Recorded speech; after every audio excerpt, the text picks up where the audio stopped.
Ang mga diskurso ni Kristo ng mga huling araw.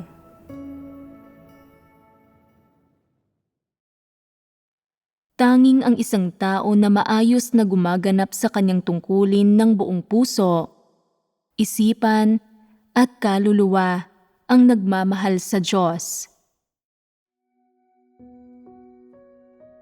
Bakit sinasabing ang salita ng Diyos ay isang lamparang gumagabay sa mga tao? Ito ay dahil hindi binigkas ng walang kabuluhan ang salita ng Diyos.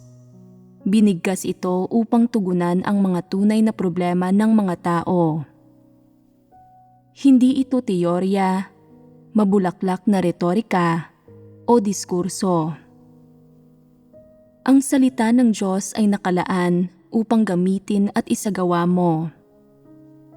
Kapag nahaharap ka sa isang sitwasyon kung saan wala kang daan pasulong at hindi mo alam kung ano ang gagawin, maaari mong alalahanin kung paano hinihingi sa iyo ng salita ng Diyos na kumilos. Sa pamamagitan ng pagninilay-nilay sa salita ng Diyos, ay makahahanap ka ng daan, mauunawaan mo ang kahulugan ng salita ng Diyos, at pagkatapos ay makapagpapatuloy ka sa pagsasagawa rito alinsunod sa mga layunin ng Diyos. Pagkatapos itong isagawa, ay makatatanggap ka ng pagpapatibay at matutuklasan mong sa pamamagitan ng kilos na ito, makadarama ka ng kapayapaan at kagalakan sa iyong espiritu at na mapalalakas din nito ang iba. Sa proseso ng pagsasagawa sa salita ng Diyos, nagtatamo ka ng mga kaliwanagan at karanasan. Natututo ka mula sa mga sarili mong karanasan at nauunawaan mo ang mga partikular na bagay. Ano ang nauunawaan mo? Nauunawaan mo ang layon sa likod ng salita ng Diyos at sa likod ng layunin niyang tulutan ang mga taong kumilos sa isang partikular na paraan. Kapag natuklasan mo ang mga prinsipyo ng pagsasagawang pinagbabatayan ng lahat ng ito, natutuklasan mo ang pinagmumulan at kabuluhan ng kanyang mga salita. Ito ang pag-unawa sa katotohanan. Matapos maunawaan ang katotohanan, hindi ka na nalilito, hindi na masyadong ignorante, at hindi na mahina ang loob mo kapag gumagawa ka ng mga bagay-bagay. Ano ba ang ibig sabihin ng pagiging hindi mahina ang loob? Ibig sabihin nito, kapag nahaharap ka sa mga paghihirap, nahahanap mo ang katotohanan, nalalaman mo kung paano lutasin ang mga iyon at nalalaman kung paano mismo magpatuloy. Ano ba ang ibig sabihin ng pagkakaroon ng daan pasulong kapag isinasagawa ang salita ng Diyos? Ibig sabihin nito, nauunawaan mo ang mga prinsipyo ng pagsasagawa sa kanyang salita, naiintindihan mo ang mga sitwasyong tinutukoy ng kanyang mga salita at nalalaman mo kung paano isagawa ang mga iyon. Bakit sinasabing ang salita ng Diyos ang buhay at landas ng mga tao? Ito ay dahil maaaring maging buhay ng mga tao ang salita ng Diyos at tanging ang kanyang salita, tanging ang katotohanan, ang makapag-aakay sa mga tao sa tamang landas sa buhay. Ang salita ng Diyos ay tuwiran at madaling maunawaan. Ibinibigay ito upang tulutan ang mga taong madaling maunawaan at matanggap ang katotohanan. Kapag nakikilala at natatanggap ng mga tao ang katotohanan, wala sa loob na namamalayan nilang nasa tamang landas na sila sa buhay. Maaaring mukhang simple o madaling maunawaan ang ilan sa mga salita ng Diyos. Ngunit lahat ng iyon ay mga tagubilin kung paano mamuhay, kung paano harapin ang iba't ibang sitwasyon, at kung paano lutasin ang mga paghihirap. Ito ang katotohanan. Maaari itong maging landas mo, nagbibigay sa iyo ng karunungan, mga prinsipyo, at ng isang landas ng pagsasagawa kapag nahaharap ka sa mga sitwasyon. Kung may landas ka sa pagganap sa iyong tungkulin o sa ibang bagay, kung kaya mong kumilos ng may prinsipyo at unawain ang mga layunin ng Diyos, ibig sabihin ba nito ay nauunawaan mo ang katotohanan? Ibig sabihin nito ay nauunawaan mo ang katotohanan at nauunawaan ang salita ng Diyos. Hindi naman talaga kailangang maunawaan ng mga trabahador ang salita ng Diyos. Kailangan lang nilang magsikap. Sa makatwid, ang pagtatrabaho ay isang simpleng gawain. May ilang taong hindi magaling sa pagtatrabaho at labis na ipinahihiya ng gayong mga tao ang kanilang sarili. Ano ba ang ibig sabihin ng labis na pagpapahiya sa kanilang sarili? Ibig sabihin nito ay hindi nila maasikaso ng maayos ang pagtatrabaho. Hindi sila makapagsikap ng maayos at lagi silang pilyo, laging nagdudulot ng mga panggugulo at palaging negatibo at tamad. Kailangan ay lagi silang suyuin at subaybayan. Nabibigo ang gayong mga taong tuparin ng kalugod-lugod ang kanilang tungkulin at hindi nila naaabot ang mga pamantayan ng pagiging tao. Ngayon, aling landas ang balak ninyong tahakin? Anong uri ng tao ang plano ninyong maging? Magsisikap ba kayong maging pangkaraniwang trabahador? O magiging mithiin ba ninyong maging isang taong tumutupad sa kanyang tungkulin ng buong puso, kaluluwa, at pag-iisip? Ang maging isang taong tumutupad sa kanyang tungkulin ng buong puso, kaluluwa, at pag-iisip. Mabuting bagay at tamang layon iyan. Hindi ninyo ninanais na maging trabahador. Hindi ninyo ninanais na magsikap lamang. Kung gayon, ay dapat kayong magsikap tungo sa katotohanan. Aling mga katotohanan ang pinakamahalagang maunawaan kapag pinagsisikapan ang katotohanan? Nakasalalay ito sa mga paghihirap na hinaharap ninyo at napakahalagang matugunan muna ang mga kasalukuyang problema. Sa kasalukuyan, karamihan sa mga tao ay tumutuon sa paghahangad sa katotohanan at pagtupad sa kanilang tungkulin, at napakahalaga ng katotohanan ng pagtupad sa tungkulin ng isang tao. Basta't kaya ninyong tuparin ang inyong tungkulin alinsunod sa mga prinsipyo, mapapanatag at mapapalagay ang puso ninyo. At kung malalaman din ninyo ang gawain ng Diyos, mararanasan ang kanyang gawain at malulutas ang ilan sa mga tiwaling disposisyon ninyo. Matitikman ninyo ang tamis ng pagsunod sa Diyos at magiging madali sa inyong tahakin ang landas ng paghahangad sa katotohanan. Ang pangunahing usapin sa pagsunod at pagpapasakop sa Diyos ay ang pagtupad ng maayos sa inyong tungkulin. Sinasabi ng salita ng Diyos, tuparin ninyo ang inyong tungkulin ng buong puso ninyo at ng buong pag-iisip ninyo at ng buong lakas ninyo. Hindi ba't ang pahayag na ito ang katotohanan? Kung makukumpirma ninyong ang pahayag na ito ang katotohanan, dapat ninyong pagsikapan ang pagtupad sa inyong tungkulin. Habang mas nauunawaan ninyo ang katotohanan sa pagtupad ng inyong tungkulin, lalong magiging maprinsipyo at epektibo ang pagtupad ninyo rito. Kung kalugod-lugod ninyong tutuparin ang inyong tungkulin, bukod sa mapapanatag at magagalak ang inyong puso, ay magkakaroon din kayo ng tunay na pananalig. Ito ang resulta ng pagsunod sa Diyos at pagtupad sa inyong tungkulin. Totoo talaga na lalong nagliliwanag ang landas ng pagsunod sa Diyos habang tinatahak ninyo ito.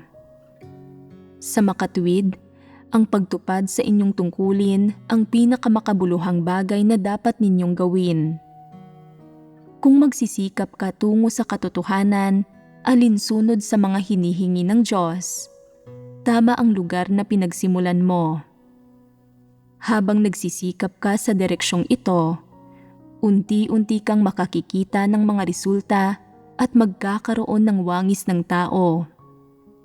Unti-unti, magiging malapit ang kaugnayan mo sa Diyos.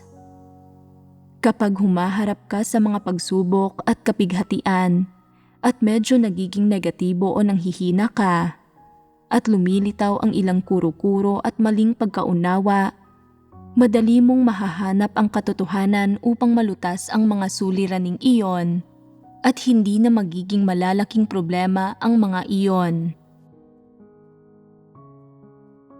Karamihan sa inyo ay nakatira sa mga bansang may demokratikong sistema. Hindi tulad ng mga kapatid sa iglesia sa China na dumanas ng pag-uusig at mga paghihirap. Hindi laging mabuting bagay para sa inyo ang pagkakaroon ng maginhawang buhay. Maaaring kailanganin ninyo ng kaunting pagsisikap para mahangad ninyo ang katotohanan at maaaring medyo mahirap na magtiis ng mga paghihirap at magbayad ng halaga sa pagganap sa inyong tungkulin. May tendensiya ang mga taong lumaki sa ilalim ng demokratiko at malayang sistema na magkaroon ng kahinaan ng pagiging mapagpalayaw sa sarili. Hindi nila tinutulutan ang ibang punahin o sawayin sila. Medyo mas malaya at bukas ang kanilang pag-iisip. Palagi silang humihingi ng personal na espasyo, kalayaan, lagi silang nagnanais na hangarin ang bawat naisin nila, at lagi silang humihingi ng lahat ng uri ng bagay na may kinalaman sa mga kasiyahan ng laman. Kung ayaw ninyong bitiwan ang mga bagay na ito, mahihirapan kayong makawala sa kalagayan at kondisyong nagsisikap lamang nang hindi naghahangad sa katotohanan. Ang palaging pagbibigay diin sa kalayaan at personal na espasyo ay magdadala ng problema. Kailangan mong magsalita tungkol sa katotohanan, tungkol sa mga salita ng Diyos, at tungkol sa kung ano ang positibo at kung ano ang tamang landas sa buhay. Bagaman magaganda at mga progresibong sistemang panlipunan ang kalayaan, demokrasya at kasarinlan, ang mga iyon ay hindi ang katotohanan. Mga progresibong ideya at sistema lamang ang mga iyon sa mapanglaw at masamang mundong ito. Mga sistema ang mga iyon na medyo naaangkop sa pag-iral ng tao at na nagtataguyod ng mga karapatang pantao. Ang mga iyon ay hindi talaga ang katotohanan at kailangan ninyo itong makita ng malinaw. Huwag ninyong isiping, ipinanganak ako sa ilalim ng gayong sistemang panlipunan, kaya taglay ko ang mga karapatang ito. Pwede kong isipin, sabihin at gawin ang anumang naisin ko at walang maaaring makialam. Karapatang pantao ko ito, ang karapatang ibinigay sa akin ng lipunan at ng aking bansa. Kung ituturing mo ito bilang kataas-taasang katotohanan, magdadala ito ng problema. Maipakikita ba ng mga kaisipang ito na taglay mo ang katotohanan? Saan ba nanggagaling ang mga bagay na ito? Nanggagaling ang mga ito sa mga tao at nagmumula sa tiwaling pagkatao. Ang mga ito ay hindi ang mga salita ng Diyos, lalong hindi ang katotohanang hinihingi ng Diyos na taglayin ng mga tao. Kung ituturing mo ang ideya ng demokrasya at kalayaan bilang ang katotohanan, at sa sambahayan ng Diyos ay pagtutuunan mo lang ang paghahangad sa kalayaan at tatanggi kang malimitahan, kikilos ng walang ingat sa pagganap sa iyong mga tungkulin, mahaharap ka sa problema. Magiging bukas ka bang tumanggap sa katotohanan kung may gayon kang mga kaisipan? Madali mo bang maisasagawa ang katotohanan? Tunay ka pa rin bang makasusunod sa Diyos? Ang pagsunod sa Diyos ay nangangailangan ng pag-unawa sa katotohanan, pag-unawa kung paano magpasakop, at pagsailalim sa mga paglilimita ng katotohanan. Hindi ka maaaring kumilos ng mapagmatigas. Kung hinahangad mo ang demokrasya at kalayaan, hindi ka makapapasok sa katotohanang realidad. Hindi ka magiging tagasunod ng Diyos ni hindi mo maituturing ang iyong sariling isang taong sumusunod kay Kristo. Magdadala ito ng problema sa inyo at ito ang paghihirap na hinaharap ninyo. Ang mga tao ay may mga partikular na kuro-kuro at imahinasyon, mga partikular na tradisyonal at kultural na perspektiba, at mga ideyang isinusulong sa mga panlipunang kalakaran. Ang mga ito ay likha ng kalagayan at kapaligiran ng lipunan.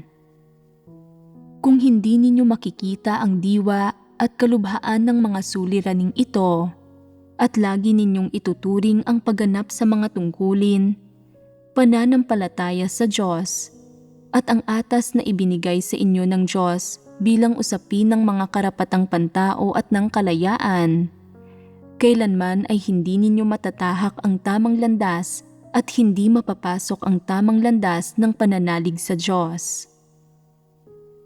Nabubuhay ngayon ang mga tao sa China sa ilalim ng kadiliman ng awtoritaryang pamumuno at walang anumang pakiramdam ng pagmamataas. Ipinanganak silang sanay magtiis ng mga paghihirap at kumakayod na parang kalabaw at hinuhubog ng ganitong uri ng kalagayan at kapaligiran ng lipunan ang kanilang mga kaugalian sa buhay o prinsipyo ng pag-asal. Sa kabilang banda, hindi taglay ng mga taong nakatira sa mga demokratiko at malayang bansa ang gayong mga ideya. Ayaw nilang malimitahan, pakiramdam nila ay mapaniil iyon at ninanais nilang makawala sa anumang pagpipigil o pagkokontrol. Kapag dumarating sila sa sambahayan ng Diyos, gusto pa nga nilang makawala sa mga administratibong sistema, pagsasaayos ng gawain at mga panuntunan ng iglesia. Ayaw nilang malimitahan. Tumatanggi silang mapungusan ng sinuman at tinatanggihan nila ang lahat ng pamumuna. Ayaw nilang maging mas abala pa ng kaunti sa gawain o magtiis ng kaunting pagod. Magdudulot ito ng problema. Hindi ito ang ugaling dapat taglayin ng isang Kristiyano. Hindi rin ito ang ugali ng isang mabuting kawal ni Kristo. Noong kapanahunan ng biyaya, ay laging napag-uusapan ang kagandahang asal ng mga banal. Akma pa rin ba ito ngayon? Oo. Isa itong positibong bagay na akma sa kahit saan at sa lahat ng pagkakataon. Una, huwag na nating pag-usapan ang wangis na dapat taglayin ng nilikhang sangkatauhan na siyang pinakapangunahing hinihingi ng Diyos na makamit ng tao. Isipin mo na lang, bilang isang Kristiyano, hindi ba't dapat mong taglayin ang kagandahang asal ng isang Kristiyano? Kung hindi, hindi ka karapat-dapat na maging tagasunod ng Diyos at hindi ka kinikilala ng Diyos. Kung gusto mong sumunod sa Diyos, gusto mo mang maging isang nilikha o isang pangkaraniwang tao lang, kailangan mong mamuhay bilang isang tao. Kailangang maiharap ang puso mo sa Diyos. Maaari mong sabihin, O Diyos, Ganito ko planong sumunod sa iyo. Ito ang aking determinasyon at layon. Naaayon ba ito sa iyong layunin? O marahil ay hindi mo ito direktang sinasabi sa Diyos, ngunit kaya mong tanggapin ang pagsisiyasat ng Diyos at palihim na maging determinado sa iyong pagpapasya. Tinutulutan ang Diyos na obserbahan kung ano ang susunod mong gagawin. Saan mang bansa o panlipunang kapaligiran ka ipinanganak, ngayong sumusunod ka na sa Diyos, hindi ka na nabibilang sa bansang iyon o sa mga taong iyon. Isa ka ng tagasunod ng Diyos, isang mananampalataya ng Diyos, isang miyembro ng sambahayan ng Diyos. Sa lahat ng oras at sa lahat ng paraan, kailangan mong ituring ang iyong sarili bilang isang tao ng sambahayan ng Diyos, isang tagasunod ng Diyos.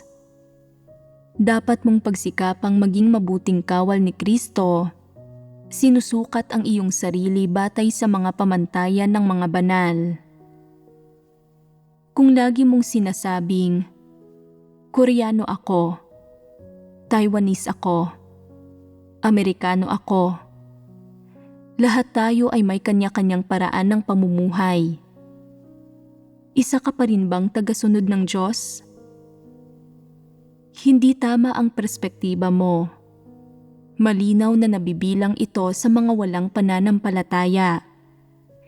Hindi mananampalataya ang mga ito. Kung isa kang hindi mananampalataya, bakit tumatambay ka sa sambahayan ng Diyos?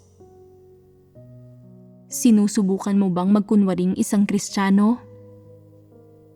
Hindi pwede ang pagkukunwari dito. Talagang walang saysay ang subukang magmukhang ikaw ay nabibilang. Kung isa kang Kristiyano, kailangan mong tanggapin ang katotohanan at gampanan ng mabuti ang iyong tungkulin. Iyon ang kahulugan ng pagsunod sa Diyos.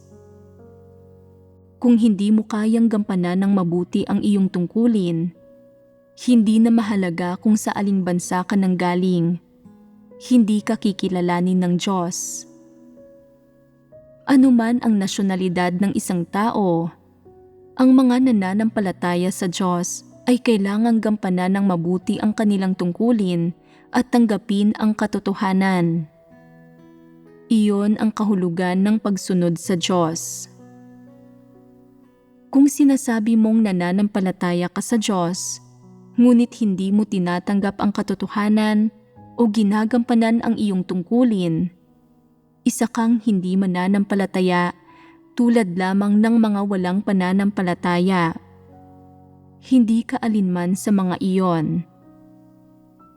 Ang mga taong hindi alinman sa mga iyon ay kailangang alisin agad sa sambahayan ng Diyos. Hindi kailangan ang ganitong klase ng tao sa sambahayan ng Diyos. Kung itinuturing mo ang iyong sariling isang tao ng kaharian, kailangan mong abutin ang mga pamantayan ng mga tao ng kaharian. Kung sinasabi mong, anong mga tao ng kaharian? Isa akong mamamayan ng isang demokratikong bansa. Mayroon akong dignidad at mga karapatang pantao. Kailangan mong humiling sa akin alinsunod sa mga pamantayan ng isang demokratikong bansa. Kung hindi, walang magiging pag-uusap. Pasensya na, ngunit ito ang kaharian ng Diyos, hindi ang kaharian ni Satanas. Ang gusto ng Diyos ay ang mga taong hinirang niya, ang mga tao ng kaharian. Nauunawaan mo ba? Kung nananampalataya ka sa Diyos at sumusunod sa Kanya, kailangan mong makinig sa Kanyang mga salita. Kung sinasabi mong, kaya kong sumunod sa Diyos, ngunit kailangan ko ng kalayaang pumili. Gusto kong pakinggan ang sinasabi ng mga tao, pakinggan ang gusto ko, at sundin ang mga taong gusto ko. Huwag mo akong pakialaman. Inuuna ko ang pagsunod sa mga patakaran at tuntunin ng aking bansa Iyon ang pinakamahalagang bagay. Hindi ko pwedeng unahin ang pagpapasakop sa mga salita ng Diyos sa katotohanan. Para sa akin, nauuna ang aking bansa at ang pagiging mamamayan ko nito at pumapangalawa o pumapangatlo ang katotohanan. Pwede ko itong tanggapin o tanggihan. Kung gayon, ay ano ang saloobin ng Diyos sa gayong tao? Pwes, pasensya na. Ngunit kailangan mong lisanin ang sambahayan ng Diyos. Hindi kailangan ng sambahayan ng Diyos ng isang taong tulad mo. Hindi ka sumusunod sa Diyos. Hindi ka isang tao ng kaharian ng langit. Isa kang mamamayan ng mundo at hindi nakikipag-usap ang Diyos sa mga taong tulad mo ni nagliligtas ng mga taong tulad mo. Ang gayong mga tao ay hindi kayang gumanap sa kanilang mga tungkulin bilang mga nilikha. Dapat ka nang umalis sa lalong madaling panahon. Kung mas madali kang aalis, mas mabuti. May ilang taong sumasamba sa mga tanyag at prominenteng tao. Lagi silang may mga alinlangan sa kung talagang nakapagliligtas ng mga tao ang mga salita ng Diyos. At lagi nilang pinaniniwala ang tanging ang mga tanyag at prominenteng tao ang may impluwensya at karisma. Lagi nilang iniisip na tingnan mo kung gaano kahanga-hanga ang pinuno ng ating estado. Tingnan mo ang kaningningan, ang pagtatanghal, ang karangyaan ng ating mga pambansang kapulungan. Kahit kaunti kaya ay mapapantayan iyon ng sambahayan ng Diyos? Na nakapagsasalita ka ng gayon ay nagpapakitang isa kang walang pananampalataya. Hindi mo nakikita ng malinaw ang kasamaan ng politika o ang kapanglawan ng isang bayan o ang katiwalian ng sangkatauhan. Hindi mo nakikitang ang katotohanan ang naghahari sa sambahayan ng Diyos at hindi mo nakikita o nauunawaan kung ano ang mga patotoong batay sa karanasan na ipinakikita ng hinirang na mga tao ng Diyos. Taglay ng sambahayan ng Diyos ang katotohanan at ang napakaraming patotoo, at ang lahat ng mga hinirang ng Diyos ay namumulat at nagbabago. Lahat sila ay nagsisimulang maranasan ang gawain ng Diyos at pumasok sa katotohanang realidad. Nakikita mo ba ang maaaring mangyari sa mga tao ng Diyos na nagpapasakop sa Kanya at sumasamba sa Kanya? Higit pa ito sa iyong imahinasyon. Ang lahat ng nasa sambahayan ng Diyos ay 100 beses, 1,000 beses na mas maganda kaysa sa mundo, at sa hinaharap, patuloy lamang nagaganda at magiging mas regular at magiging mas perpekto ang lahat ng mayroon ang sambahayan ng Diyos. Ang lahat ng bagay na ito ay unti-unting nakakamit at ang mga ito ang isa sa katuparan ng salita ng Diyos. Ang hinirang na mga tao ng Diyos ay pawang pinili at paunang inorden niya, kaya tiyak na mas mabuti pa sila kaysa sa mga tao ng mundo. Kung hindi nakikita ng isang tao ang mga katunayang ito, hindi ba't bulag siya? May ilang taong laging pakiramdam na maganda ang mundo, at sa kaibuturan nila ay sinasamba nila ang mga tanyag at prominenteng tao ng mundo. Hindi ba't sinasamba nila ang mga dyablo at mga satanas? Naniniwala ba sa Diyos ang mga tanyag at prominenteng taong ito?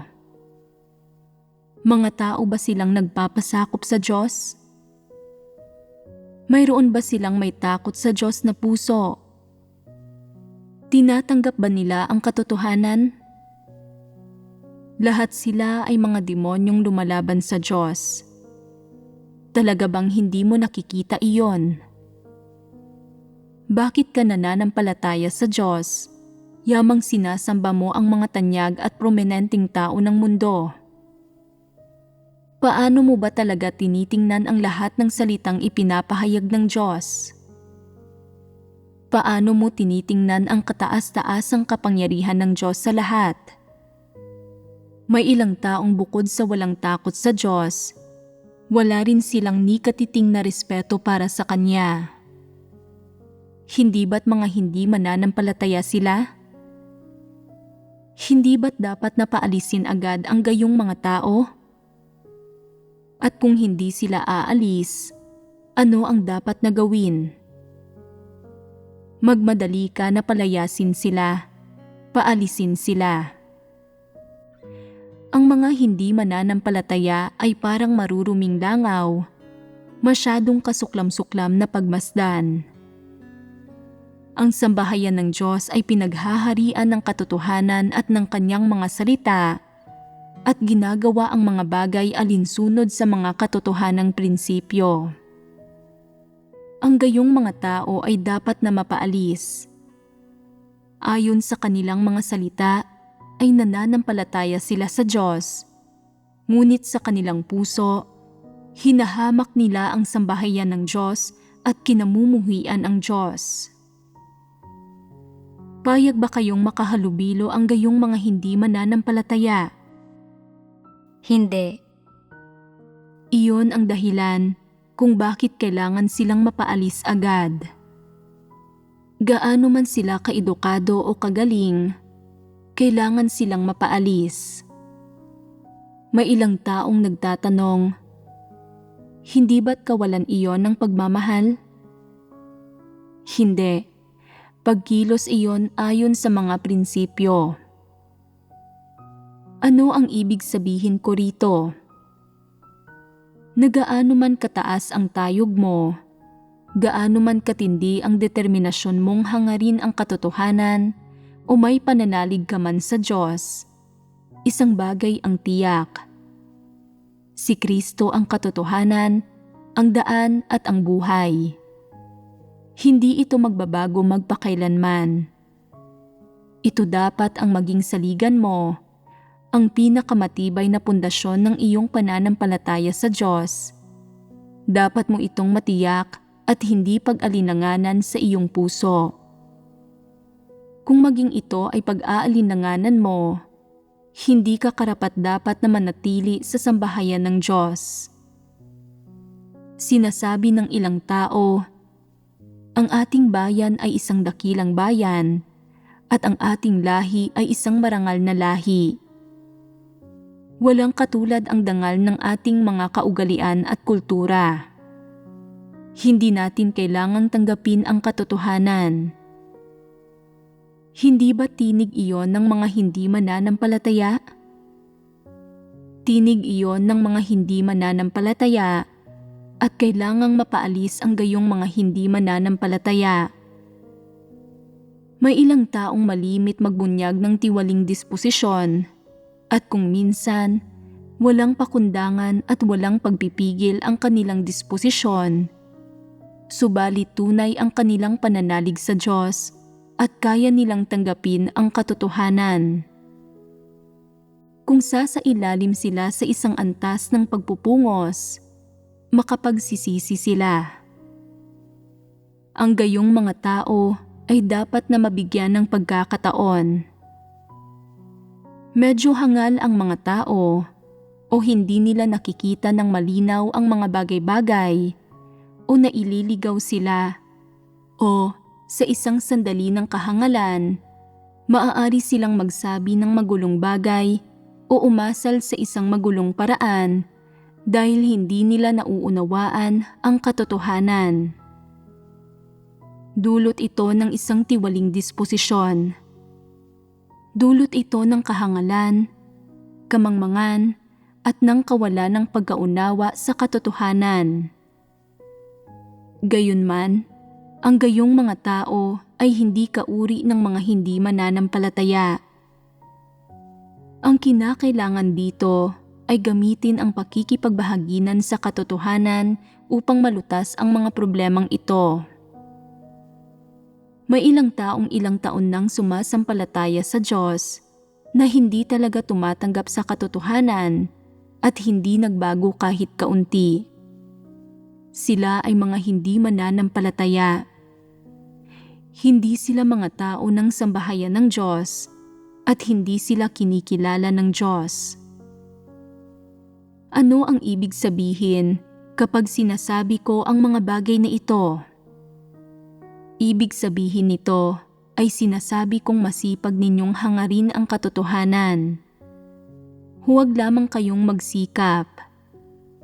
Inililigtas ng Diyos ang mga tao sa pamamagitan ng kanyang mga salita, sa pamamagitan ng katotohanan.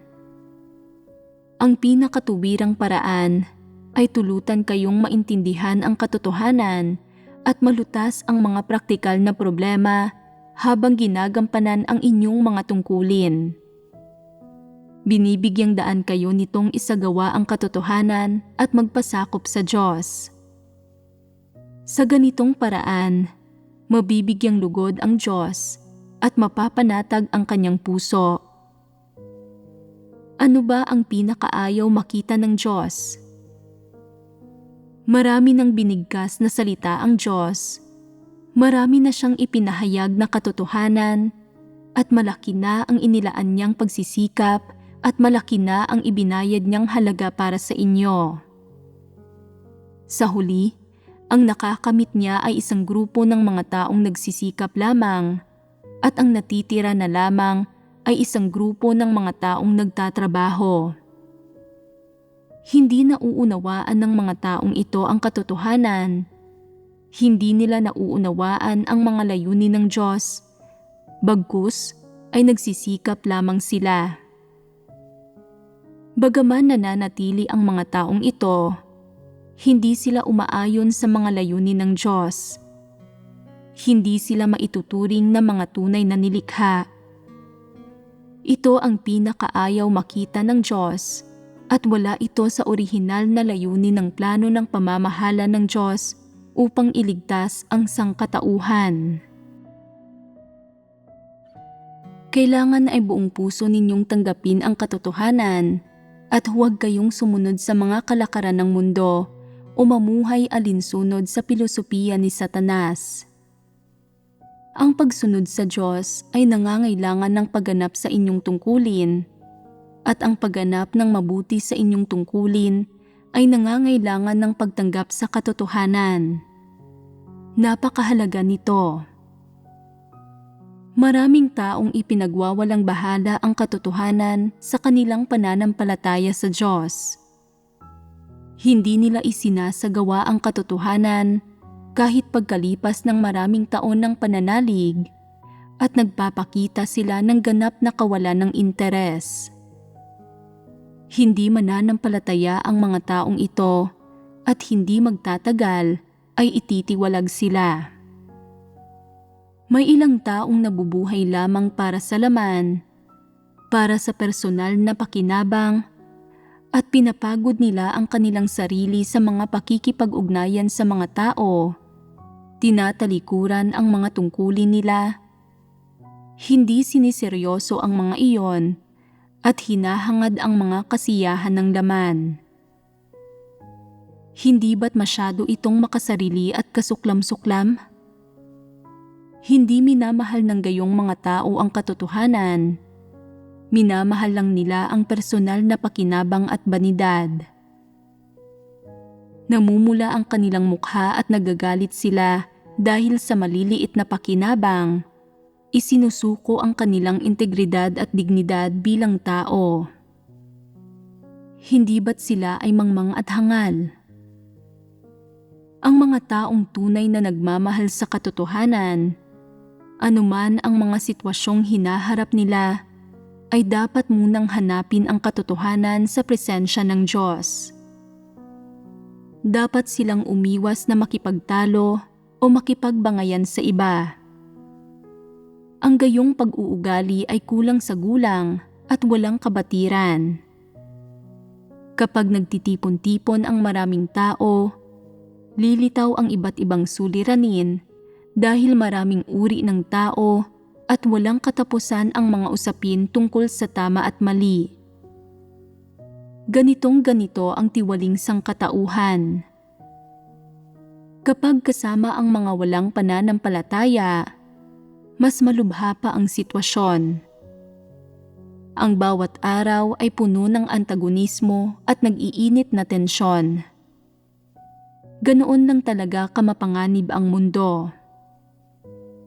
Sa loob ng sambahayan ng Diyos, dahil ang lahat ng tao ay nananampalataya sa Diyos, mas kaunti ang masasamang tao at mas kaunti ang mga insidente kung saan nasasamantala ang mga tao.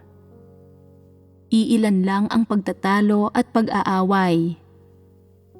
Kung hindi ninyo nauunawaan ang katotohanan at lagi ninyong iniisip-isip ang mga bagay na ito, magiging abala at masasangkot ang puso ninyo sa mga iyon at hindi kayo makalalapit sa Diyos.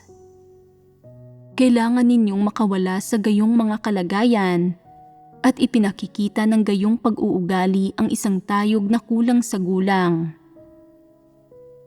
Ang mga taong may mga tayog na kulang sa gulang ay madalas na tumutuon sa mga bagay na ukol sa laman, sa sarili nilang mga kagustuhan, at sa pagtupad sa mga makasarili nilang pagnanais. Ang resulta, napababayaan nila ang lehitimong gawain ng pagganap sa kanilang mga tungkulin. Ang gayong mga tao ay walang kakayahang pamahalaan ng maayos ang mga bagay-bagay at madalas na nagkakamali, nagpapakita ng kakulangan sa gulang ng mga bata. Kailangan ninyong hangarin ang kahustuhan ng gulang sa buhay. Ano ba ang ibig kong sabihin sa kahustuhan ng gulang? Ang ibig kong sabihin ay ang maunawaan ang katotohanan, magkaroon ng tayog ng isang taong nasa hustong gulang at maabot ang mga hinihingi ng Diyos at matupad ang mga ipinagkatiwala niyang gawain. Ang ibig kong sabihin ay ang magkaroon ng kakayahang pasanin ang tungkulin ng isang tao at ang magawang pasanin ang mga pangkalahatang tungkulin, magampanan ang mga tungkulin ng kasing husay ng iba at makamit ang kayang makamit ng iba. Tinutularan ang mga taong mapagpasakop sa Diyos at hinahangad ang katotohanan. Ginagawa ang dapat gawin ng mga tao at ginagampanan ang mga tungkuling dapat gampanan ng mga tao. Nagsisiyasat at naghahanap tungo sa landas ng paghahangad sa katotohanan. Ito ang proseso ng pag-unlad sa buhay ng isang tao. Kailangan ninyong hanapin at malaman kung paano siyasatin ang mga bagay-bagay tulad ng kung paano kumilos ang mga normal na tao at kung paano kumilos ang mga taong nag-aasikaso sa mga wasto nilang tungkulin, pati na kung ano ang mga estilo, pamamaraan at prinsipyong ginagamit ng ganoong uri ng mga tao habang gumagawa ng mga bagay-bagay. Ang mga taong nasa hustong gulang na ay kailangang harapin ng tama ang kanilang mga responsibilidad. Anuman ang mangyari, kahit pa bumagsak ang langit, kailangan nilang tuparin ang kanilang mga tungkulin at huwag hayaang maantala ang mga wasto nilang tungkulin. Sa kabilang banda, madaling mapukaw ang kuryosidad ng mga bata tungkol sa mga bagay na nangyayari sa paligid nila. Gusto nilang lumabas at makita kung ano ang nangyayari. Maaari silang maapektuhan ng anumang insidente at magambala sila nito mula sa paggawa ng kung ano ang tama. Hindi ba't kawalan ito ng pananagutan sa kanilang mga responsibilidad? Maaari silang magambala ng pinakamaliit na problema. Maaaring magulo ang kanilang puso ng isang komento mula sa isang tao o maaaring humantong ang isang biro sa mga hindi pagkakaunawaan at bugso ng damdamin na nagdudulot sa kanilang umasal ng negatibo sa loob ng 2 o 3 araw na nakakaantala sa pagganap nila sa kanilang mga tungkulin. Maaari pa nga nilang ikonsidera ang pagbibitiw at kailangang lagi silang suyuin at himukin ng mga lider at manggagawa. Ibinabahagi sa kanila ang mga katotohanan at nangangatwiran sa kanila. Hindi ba't isa itong tanda ng maliit na tayog at kakulangan sa gulang? Tila hindi kailanman tumatanda ang mga tao, nananatiling kulang sa gulang na parang mga bata, walang muwang at katawa-tawa. Mababa ang tingin sa kanila, wala silang dignidad at integridad at hindi nalulugod sa kanila ang Diyos. Dapat ninyong pagtuunan ang katotohanan. Saka lamang kayo magkakaroon ng buhay pagpasok. At kapag mayroon kayong buhay pagpasok, saka lamang kayo makapagtutustos para sa iba at makagagabay sa kanila.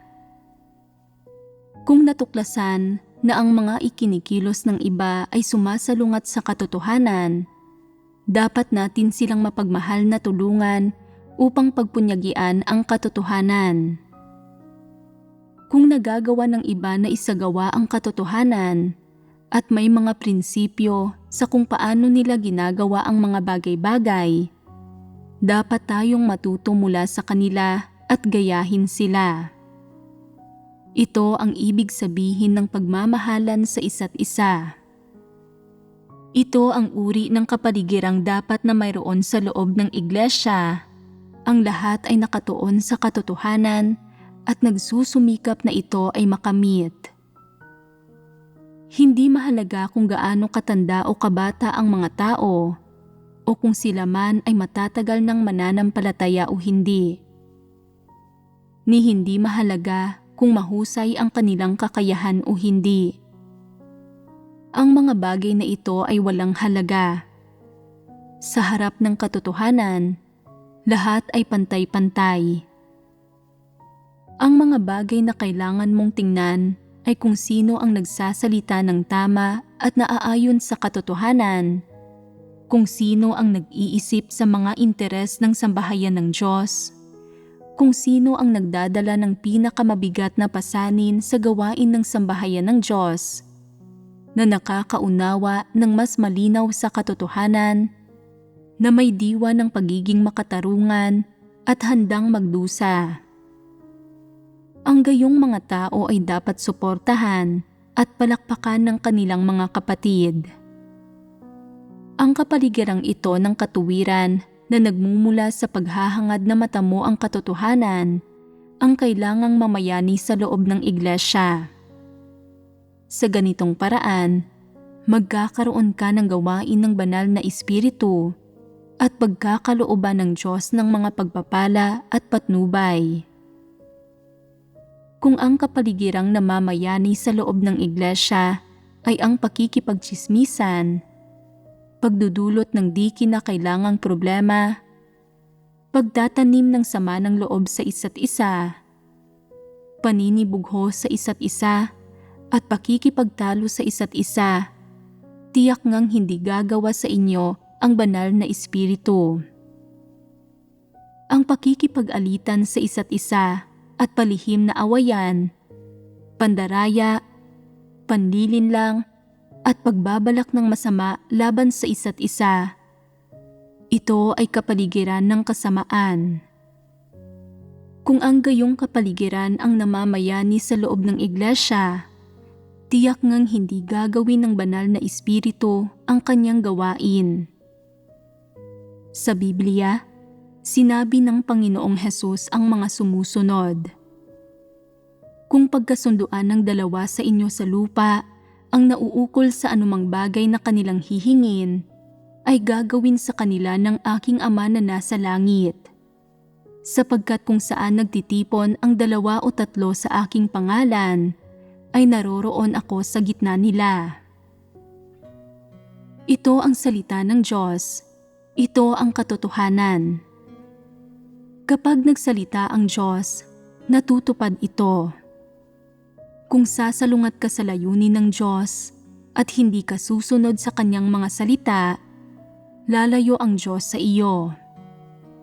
Kung hindi ka nagbabasa ng salita ng Diyos, hindi ka tumatanggap ng pagbubunyag, paghatol, o pagpupungos sa pamamagitan ng kanyang mga salita at tinatanggihan mo ang tulong ng iyong mga kapatid, lagi kang tumutuon sa mga kapintasan at problema sa iba habang iniisip na ikaw mismo ay hindi ganoon kasama, itinuturing ang sarili mong mas magaling kaysa sa iba, nanganganib ka. Una, hindi gagawa sa iyo ang banal na espiritu at mapalalagpas mo ang mga pagpapala ng Diyos. Pangalawa, lalayo rin sa iyo ang iyong mga kapatid at maiiwan kang walang sino mang katulong, kaya mahihirapan kang makinabang sa suporta nila. Kung wala ang gawain at mga pagpapala ng Diyos, kung wala ang tulong at pakinabang ng iyong mga kapatid, mamamalayan mong nasadlak ka sa mahirap na kalagayan, hindi makausad. Epektibo mo bang magagampanan ang gawain ng iglesia nang umaasa lamang sa kaloob at kasanayan ng tao? Ang lahat ay mawawalan ng saysay, pawang nasayang na pagsisikap. Hindi ba't mapanganib na umabot sa gayong punto? Gaano katinding paghihirap ang mararanasan ng puso mo?